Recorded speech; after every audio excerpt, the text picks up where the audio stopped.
Hi, hello, ನಮಸ್ತೆ. ನನ್ನ ಎಲ್ಲ ಪ್ರೀತಿಯ ವಿದ್ಯಾರ್ಥಿಗಳಿಗೂ ಜ್ಞಾನಧರಿತ್ರಿ ಕೋಚಿಂಗ್ ಕ್ಲಾಸಸ್ ಯೂಟ್ಯೂಬ್ ಚಾನಲ್ಗೆ ಸ್ವಾಗತ. ಸ್ನೇಹಿತರೆ, ಈಗಾಗಲೇ ನಾವು ಹಿಂದಿನ ವಿಡಿಯೋದಲ್ಲಿ ಫಿಸಿಕಲ್ ಕ್ವಾಂಟಿಟಿ ಅಂತ ಅಂದ್ರೆ ಏನು ಅನ್ನೋ ಒಂದು ವಿಷಯದ ಬಗ್ಗೆ ಚೆನ್ನಾಗಿ ಡಿಸ್ಕಸ್ ಮಾಡಿದ್ದೀವಿ. ಸೊ ಯಾರು ಆ ವಿಡಿಯೋವನ್ನ ನೋಡಿಲ್ಲ, ಫಸ್ಟ್ ಆ ವಿಡಿಯೋ ಕವರ್ ಮಾಡ್ಕೊಳ್ರಿ. ಸೊ ನೋಡಿ, ನಾನು ಹಲವಾರು ವಿದ್ಯಾರ್ಥಿಗಳಲ್ಲಿ ಒಂದು ಪ್ರಾಬ್ಲಮ್ನ ಫೇಸ್ ಮಾಡಿದ್ದೇನಪ್ಪ ಅಂತಂದ್ರ, ಸಡನ್ ಆಗಿ ಸಕ್ಸಸ್ ಬೇಕು ಅಂತ ಹಲವಾರು ವಿದ್ಯಾರ್ಥಿಗಳು ಒದ್ದಾಡ್ತಾರೆ. ಸೊ ಇವತ್ತು ನಾನು ಎಕ್ಸಾಮ್ ಕೂತೆ, ನಾಳೆ ಎಕ್ಸಾಮ್ ಬರ್ದು ನಾಡಿದ್ದೆ MBBS ಆಗ್ಬೇಕು? ನೋ. ಸೊ ಟೈಮ್ ರಿಕ್ವೈರ್ಮೆಂಟ್ ಪ್ರತಿಯೊಂದಕ್ಕೂ ಬೇಕು.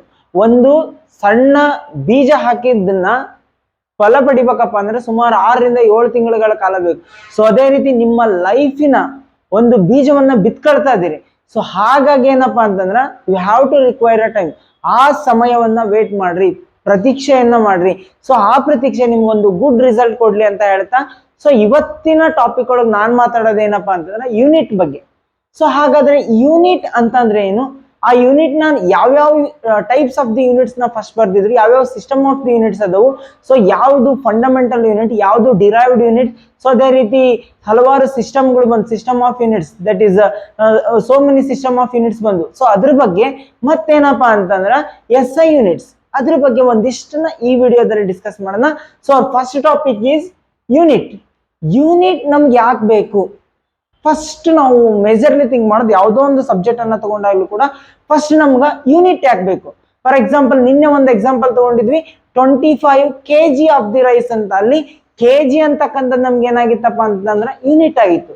ಸೊ ಯಾಕೆ ಕೆಜಿ ಅಂತಕ್ಕಂಥ ಒಂದು ಗುರುತಿಸಕ್ ಒಂದು ಐಡೆಂಟಿಟಿ, ನಮ್ಗೆ ಹೆಂಗ್ ಗುರುತಿಸಕ್ ನಮ್ಗೆ ಹೆಸರಿದೆಲ್ಲ, ಓಕೆ. ಅದೇ ರೀತಿ ಏನಪ್ಪಾ ಅಂತಂದ್ರೆ ಯಾವ್ದೋ ಒಂದು ಸಿಸ್ಟಮ್, ಫಾರ್ ಎಕ್ಸಾಂಪಲ್ ಮಾಸ್ ನ ಗುರುತಿಸೋಕೆ ಕೆಜಿ ತಗೊಂಡ್ವಿ, ಅದೇ ರೀತಿ ಲೆಂತ್ ನ ಗುರುತಿಸೋಕೆ ಮೀಟರ್ ತಗೊಂಡ್ವಿ. ಸೊ ಈ ರೀತಿ ಏನಪ್ಪಾ ಅಂತಂದ್ರೆ ಒಂದು ಯೂನಿಟ್ ನ ರಿಕ್ವೈರ್ಮೆಂಟ್ ನಮ್ಗೆ 100% ಇದ್ದೇ ಇರುತ್ತೆ.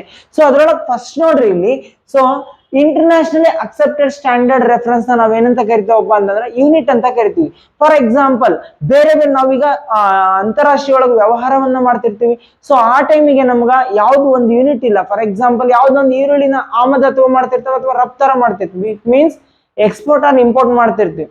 ಸೊ ಆ ಟೈಮಿಗೆ ನಮಗೊಂದು ಫಂಡಮೆಂಟಲ್ ಯೂನಿಟ್ ಇಲ್ಲ ಅಂತಂದ್ರೆ, ಅದು ದೇಶಗಳಿಗೆ ವ್ಯತ್ಯಾಸ ಆದ್ರೆ, ಸೊ ನಮಗೆ ವ್ಯವಹಾರದಲ್ಲಾಗಿರ್ಬೋದು ಅಥವಾ ಯಾವುದೇ ಒಂದು ಫೀಲ್ಡ್ ಅಲ್ಲಿನೂ ಕೂಡ ನಮ್ಗೆ ಏನಾಗುತ್ತಪ್ಪ ಅಂತಂದ್ರೆ ಎಫೆಕ್ಟ್ ಆಗುತ್ತೆ. ಸೊ ಆ ಒಂದು ಕಾರಣಕ್ಕೆ ನಾವು ಇಂಟರ್ನ್ಯಾಷನಲಿ ಒಂದು ಯೂನಿಟ್ಸ್ ಇರ್ಲಿ ಅಂತ ನಾವೇನ್ ಮಾಡಿದ್ವಿ, SI ಯೂನಿಟ್ಸ್ ಗಳನ್ನ ತಗೊಂಡ್ ಬಂದ್ವಿ. ಸೊ ಹಾಗಾದ್ರೆ ನಾವು ಒಂದು ಫಿಸಿಕಲ್ ಕ್ವಾಂಟಿಟಿನ ಎಕ್ಸ್ಪ್ರೆಸ್ ಮಾಡೋದು ಯಾವ ರೀತಿ, ಒಂದು ನಂಬರ್ ಮತ್ತೆ ಇನ್ನೊಂದು ಯೂನಿಟ್ ಇಂದ ನಿನ್ನೆನೆ ಡಿಸ್ಕಸ್ ಮಾಡಿದ್ವಿ. ಸೊ ಇದನ್ನ ಮ್ಯಾಗ್ನಿಟ್ಯೂಡ್ ಅಂತ ಕರೆದ್ವಿ. ಮ್ಯಾಗ್ನಿಟ್ಯೂಡ್ ಆಲ್ವೇಸ್ ಪಾಸಿಟಿವ್ ಆಗಿರುತ್ತೆ ಅನ್ನೋದನ್ನ ತಿಳ್ಕೊಂಡ್ವಿ. ಸೊ ಇವತ್ತು ನೋಡ್ರಿ, ಇಲ್ಲಿ ಯೂನಿಟ್ ನ ನಾವು 2 ತರ ಕ್ಲಾಸಿಫಿಕೇಶನ್ ಮಾಡ್ಕೊಳ್ತೀವಿ. ಒಂದು ಫಂಡಮೆಂಟಲ್ ಆರ್ ಬೇಸ್ ಯೂನಿಟ್, ಇನ್ನೊಂದು ಡಿರೈವ್ಡ್ ಯೂನಿಟ್. ಏನಪ್ಪಾ ಹೀಗಂದ್ರೆ, ಫಸ್ಟ್ ನಾವು ಜನರಲ್ ಲೋಕಲ್ ಲ್ಯಾಂಗ್ವೇಜ್ ಒಳಗೆ ಅರ್ಥ ಮಾಡ್ಕೊಬಿಡೋಣ. ಫಂಡಮೆಂಟಲ್ ಯೂನಿಟ್ ಅಂದ್ರೆ ಏನಪ್ಪಾ ಅಂತಂದ್ರ, ಇವ್ರನ್ನ ಮತ್ತೆ ನಾವ್ ಏನ್ ಮಾಡಕ್ ಬರಲ್ಲ, ವೇರಿಯೇಷನ್ ಮಾಡಕ್ ಬರಲ್ಲ. ಫಾರ್ ಎಕ್ಸಾಂಪಲ್ ಏನಪ್ಪಾ ಅಂದ್ರೆ, ಮಾಸ್ ಅಂದ್ರೆ ಕೆಜಿ, ಒಂದು ಫಿಕ್ಸ್. ನೆಕ್ಸ್ಟ್ ಏನಪ್ಪಾ ಅಂತಂದ್ರೆ ಲೆಂತ್ ಅಂದ್ರೆ ಮೀಟರ್, ಟೈಮ್ ಅಂದ್ರೆ ಸೆಕೆಂಡ್. ಇವ್ರನ್ನ ಮತ್ತೆ ನಾವ್ ಏನ್ ಮಾಡಕ್ ಬರಲ್ಲಪ್ಪ ಅಂತಂದ್ರ ಬೇರೆ ಫಾರ್ಮಿಗೆ ಕನ್ವರ್ಷನ್ ಮಾಡಕ್ ಬರಲ್ಲ. ಸೊ ಇವುಗಳನ್ನ ನಾವ್ ಏನಂತ ಕರಿತೀವಿ, fundamental or base units. So ಇದ್ರಲ್ಲಿ ಫಸ್ಟ್ ಪಾಯಿಂಟ್ ನೋಡ್ರಿ, independent unit of a physical quantity. ಇದು ಪ್ರತಿಯೊಂದು ಏನಾಗಿರ್ತದಪ್ಪ ಅಂತಂದ್ರ ಇಂಡಿಪೆಂಡೆಂಟ್ ಆಗಿನೇ ಎಕ್ಸಿಸ್ಟ್ ಆಗ್ತಿರ್ತತಿ. ಸೊ ನೆಕ್ಸ್ಟ್ ಏನಪ್ಪಾ ಅಂದ್ರೆ cannot further resolve into other unit. So ಈಗ ಏನಾಗುತ್ತಪ್ಪ ಅಂತಂದ್ರ ನಾವ್ ಇದನ್ನ ಅಗೇನ್ ಬ್ರೇಕ್ ಮಾಡಿ ಬೇರೆ ಯೂನಿಟ್ಸ್ ಆಗಿ ಕನ್ವರ್ಟ್ ಮಾಡಕ್ ಬರಲ್ಲ. ನೆಕ್ಸ್ಟ್ ಅದೇ ರೀತಿ ಏನಪ್ಪಾ ಅಂತಂದ್ರ this are all the fundamental quantity. So ಇವೆಲ್ಲ ಏನಾಗಿರ್ತಾವಪ್ಪ ಅಂತಂದ್ರ ಫಂಡಮೆಂಟಲ್ ಕ್ವಾಂಟಿಟಿಯ ಯೂನಿಟ್ಸ್ ಆಗಿರ್ತವು. For example KG, second, metre. So ಇವೆಲ್ಲ ಏನಾಗಿರುತ್ತಪ್ಪ ಅಂತಂದ್ರ ನಿಮ್ಮ ಫಂಡಮೆಂಟಲ್ ಆರ ಬೇಸ್ ಯೂನಿಟ್ ಆಗಿರುತ್ತೆ. So next derived units derived units ಅಂದ್ರೆ ಏನಪ್ಪಾ ಅಂತಂದ್ರ all units other than fundamental units. ಈ ಫಂಡಮೆಂಟಲ್ ಯೂನಿಟ್ಸ್ ನ ಬಿಟ್ಬಿಟ್ಟು ಅದರ್ ಯೂನಿಟ್ಸ್ ಯಾವ್ಯಾವ ಇರುತ್ತಲ್ಲ, ಅದು ಏನಾಗಿರುತ್ತಪ್ಪ ಅಂತಂದ್ರೆ derive units. And it will dependent on the fundamental units. So ಇದು ಯಾವ್ದ್ರ ಮೇಲೆ ಡಿಪೆಂಡ್ ಆಗಿರ್ತದೆ, ಫಂಡಮೆಂಟಲ್ ಯೂನಿಟ್ಸ್ ನ ಮೇಲೆ ಅದೇನಾಗಿರುತ್ತಾ, ಡಿಪೆಂಡೆನ್ಸಿ ಆಗಿರುತ್ತೆ. ಫಾರ್ ಎಕ್ಸಾಂಪಲ್, ನಾನು ಸ್ಪೀಡ್ ಅಂತ ತಗೊಂಡೆ. ಸ್ಪೀಡ್ ನ ನಾವ್ ಹೆಂಗ್ ಮೆಜರ್ ಮಾಡ್ತೀವಿ, ಮೀಟರ್ ಪರ್ ಸೆಕೆಂಡ್ ಒಳಗೆ ಮೆಜರ್ ಮಾಡ್ತೀವಿ. ಸ್ಪೀಡ್ ನ ಮೀಟರ್ ಪರ್ ಸೆಕೆಂಡ್ ಒಳಗ metre is also one fundamental unit and a second is also a one fundamental unit. So clarity ತಗೊಳ್ರಿ ಫಸ್ಟ್ ಟಾಪಿಕ್ ಮೇಲೆ. ಫಂಡಮೆಂಟಲ್ ಆರ ಬೇಸ್ ಯೂನಿಟ್ ಅಂತಂದ್ರ ಇದು ಯಾವ್ದ್ರ ಮೇಲೇನು ಡಿಪೆಂಡ್ ಆಗಿರಲ್ಲ, ಇಟ್ ಎಕ್ಸಿಸ್ಟ್ ಇಂಡಿಪೆಂಡೆಂಟ್ಲಿ. ಇದೇನಾಗಿರುತ್ತಪ್ಪ ಅಂತಂದ್ರೆ ಇಂಡಿಪೆಂಡೆಂಟ್ ಆಗಿ ಎಕ್ಸಿಸ್ಟ್ ಆಗುತ್ತ. ಫಾರ್ ಎಕ್ಸಾಂಪಲ್ ಹೇಳಿದ್ವಿ mass KG, time second, length metre. So ಇವೆಲ್ಲ ಎಕ್ಸಾಂಪಲ್ಸ್ ಯಾವ್ದಕ್ಕಾಗತ್ತೆ ನಿಮ್ಗ ಫಂಡಮೆಂಟಲ್ ಯೂನಿಟ್ಸ್ ಗೆ. ಡಿರೈವ್ಡ್ ಯೂನಿಟ್ಸ್ ಅಂದ್ರ ನೀವು ಡೆನ್ಸಿಟಿ ತಗೋಬಹುದು, ಮಾಸ್ ಬೈ ವಾಲ್ಯೂಮ್. ಸೊ ಇವೆಲ್ಲ ಏನಾಗತ್ತಪ್ಪ ಅಂತಂದ್ರ derived from the fundamental units.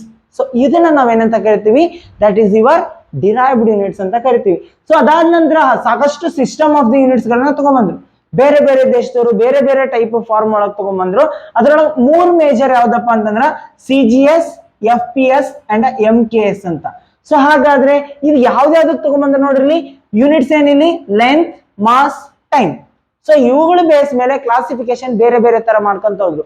So ಇಲ್ಲಿ CGS ಸಿಸ್ಟಮ್ ಒಳಗೆ ಏನ್ ಮಾಡಿದ್ರು, ಲೆಂತ್ ನ ಯಾವ್ದ್ರೊಳಗೆ ಹೇಳಿದ್ರು, ಸೆಂಟಿಮೀಟರ್ ಒಳಗೆ. ನೆಕ್ಸ್ಟ್ ಮಾಸ್ ನ ಯಾವ್ದ್ರೊಳಗೆ ಹೇಳಿದ್ರು, ಗ್ರಾಮ್ ಒಳಗೆ.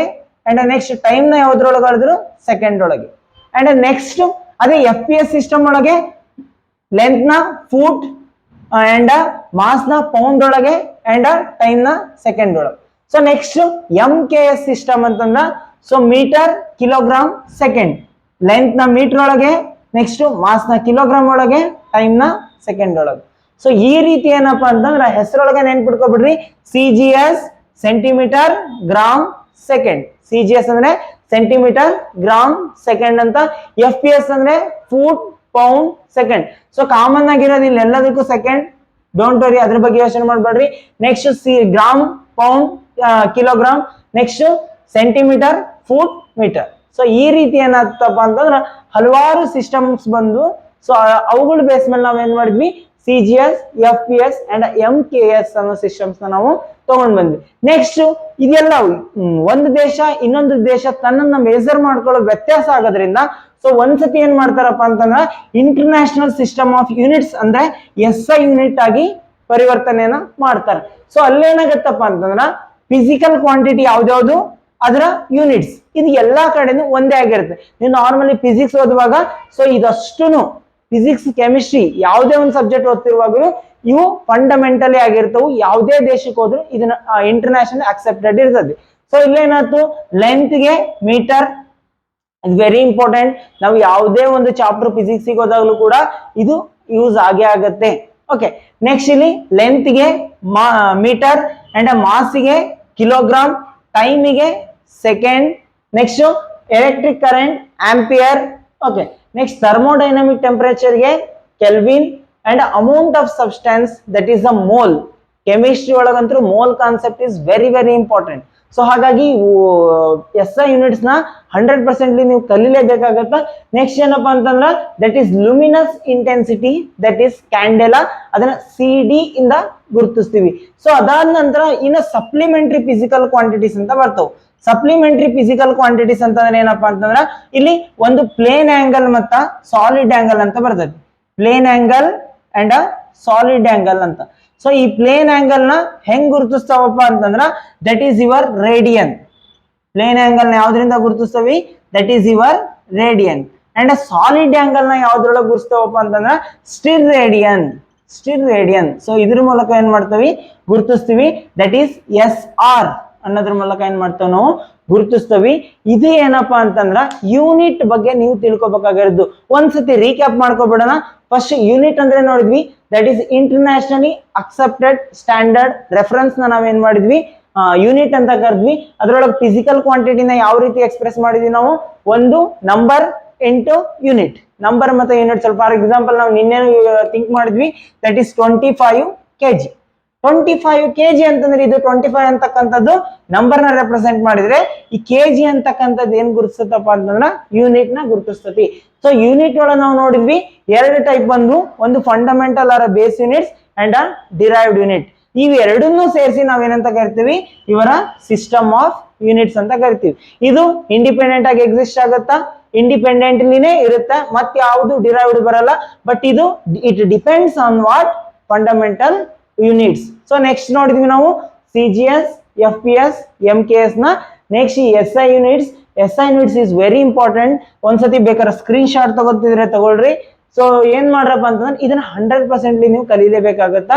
ಬೈ ಥ್ರೂ ಪ್ರಾಕ್ಟೀಸ್ ಇದು 100% ನಿಮ್ಗೆ ನೆನ್ಪು ಉಳಿತತಿ ವಿದ್ಯಾರ್ಥಿಗಳೇ. ಫಸ್ಟ್ ನೀವು ಏನ್ ಮಾಡ್ರಪ್ಪ ಅಂತಂದ್ರೆ ಕೂಲ್ ಅಂಡ್ ಕಾಮ್ ಆಗಿ ಸ್ಟಡೀಸ್ ಮಾಡ್ತಾ ಹೋಗ್ರಿ. ರಿಸಲ್ಟ್ ಬಗ್ಗೆ ಎಕ್ಸ್ಪೆಕ್ಟೇಷನ್ ಎಷ್ಟು ಇರುತ್ತೋ ಅದರ 10ರಷ್ಟು ನಿಮ್ಮ ವರ್ಕಿಂಗ್ ಕಡೆ ಫೋಕಸ್ ಇರಲಿ. ಯಾಕಂದ್ರೆ ನಮಗೆ ಗೊತ್ತಿಲ್ಲ ಫ್ಯೂಚರ್ ಏನು ಅನ್ನೋದು ಗೊತ್ತಿಲ್ಲ, ಹಿಂದೆ ಏನ್ ಮಾಡಿದ್ವಿ ಅನ್ನೋ ಒಂದು ಎಕ್ಸ್ಪೀರಿಯನ್ಸ್ ನಮ್ಮ ಹತ್ರ ಇರ್ತದೆ. ಅದು ಎರಡನ್ನೂ ಬಳಸ್ಕೊಂಡ್ಬಿಟ್ಟು ಪ್ರೆಸೆಂಟ್ ಅಲ್ಲಿ ನೀವು ಫೋಕಸ್ ಮಾಡ್ರಿ, 100% ನೀವು ಗೆಲ್ತೀರಿ ಅಂತ ಹೇಳ್ತಾ ಈ ಒಂದು ವಿಡಿಯೋ ಮುಗಿಸ್ತೀನಿ. ನೆಕ್ಸ್ಟ್ ನಾನು ಪ್ಯಾರಲಾಕ್ಸ್ ಮೆಥಡ್ ಒಂದಿಗೆ ಬರ್ತೀನಿ. ಧನ್ಯವಾದಗಳು.